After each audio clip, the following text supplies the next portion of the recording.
देवेंद्र फडणवीस मुख्यमंत्री होणार आहे आणि ज्यांच्याकडून त्यांनी राजकारणाचा बाळकडू घेतला अशा त्यांच्या काकू शोभाताई फडणवीस आपल्या सोबत आहे। त्यांच्या काय भावना आहे, कारण त्यांचा मुलगा तिसऱ्यांदा मुख्यमंत्री राज्याचा बनतो आहे। काकू काय सांगाल, तिसऱ्यांदा देवेंद्र फडणवीस हे मुख्यमंत्रीपदाची शपथ घेणार आहे, तुमच्या पहिले तर भावना काय?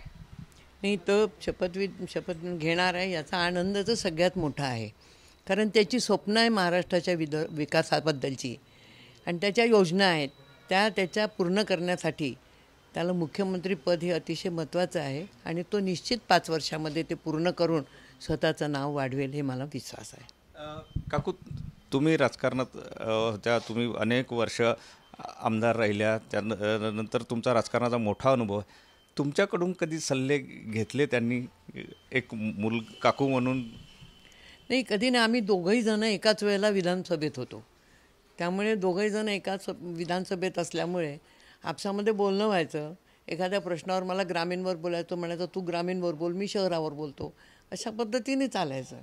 परंतु सल्ले देण्या इतकं नाही, तो स्वतःच इतका हुशार आहे आणि सगळ्याच राजकारणामध्ये, विशेषतः राजकारण हा काही विषय नाही आहे, राजकारणामध्ये लोकांच्या अडचणी, लोकांच्या भावना आणि लोकांची परिस्थिती जो जाणून घेतो तोच खरा मोठा राजकारणी होतो आणि त्याच्यामध्ये देवेंचा हात कोणी धरू शकत नाही। काकू, तुम्ही त्यांना लहानपणापासून पाहिलं, लहानपणापासूनच राजकारणाचे गुण त्यांच्यामध्ये दिसत होते? राजकारणाचे गुण असे लहानपणापासून दिसतात असं नव्हे, पण धडाडी असणं, स्पष्ट वक्ता असणं, सगळ्या सुख आणि दुःखाला पचवून घेणं ही ज्याच्यात ताकद असते तो पुढचा राजकारणी असतो। त्यामुळे ते सगळे गुण त्याच्यात लहानपणापासूनच होते।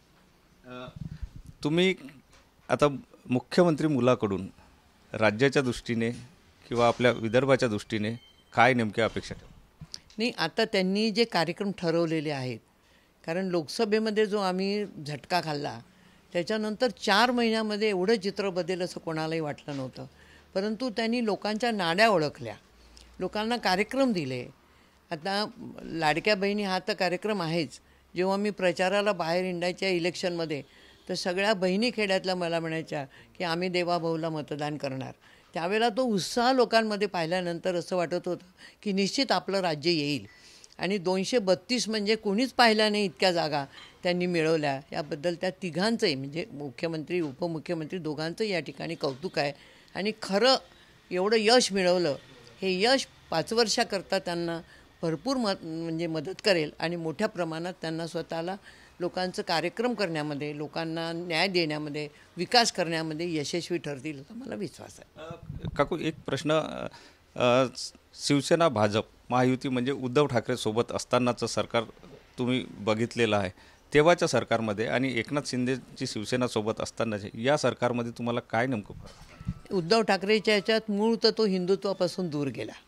ज्यांनी हिंदुत्व सोडलं होतं त्यांच्यासोबत गेला, म्हणजे त्यांनी स्वतःचे ते तत्त्व, बाळासाहेबांचे जे विचार हे सगळं सोडून त्यांनी स्वतःच्या स्वार्थाकरता गेला। परंतु इकडे शिंदे जे आलेत ते हिंदुत्वासाठी आलेत, त्यांना तिकडे ते सहन नाही झालं, त्याच्यामध्ये हिंदुत्वासाठी आले आणि हिंदुत्व हाच खरा हिंदुस्थानाचा बेस आहे आणि तो त्यांनी मांडला। त्याच्यामुळे दोघांमध्ये हा तर जबरदस्त फरक आहे। शपथविधी सोहळ्याला तुम्ही तब्येतीच्या कारणामुळे जाऊ शकत नाही, काय नेमक्या शुभेच्छा? नाही, शुभेच्छा त्याच्या पाठीशी आमच्या कायम आहे आणि त्याला सांगायची गरज नाही आहे, कारण त्यांचा डोक्यामध्ये जे करायचं आहे ते ठरलेलं आहे आणि त्याचं माझं आजच बोलणं झालं। त्याला फक्त आशीर्वाद दिले मी, पुढच्या 5 वर्षात खूप मोठा हो आणि याच्यापेक्षा पुढे जाऊ हीच शुभेच्छा त्याच्यासाठी। नक्कीच ह्या देवेंद्र फडणवीस यांच्या काकू आहेत, त्यांनी शुभेच्छासुद्धा दिल्या आणि आशीर्वादसुद्धा दिला आणि 5 वर्षात मोठा होण्याचा आशीर्वाद दिल्याचं काकू सांगतात। कॅमेरामन सचिन सयामसह सुनील ढगे, TV9 मराठी, नागपूर।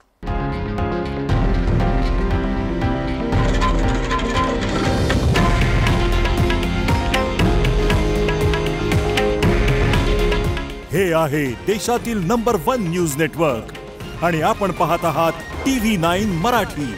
काळजी तुमची, हित महाराष्ट्राचं।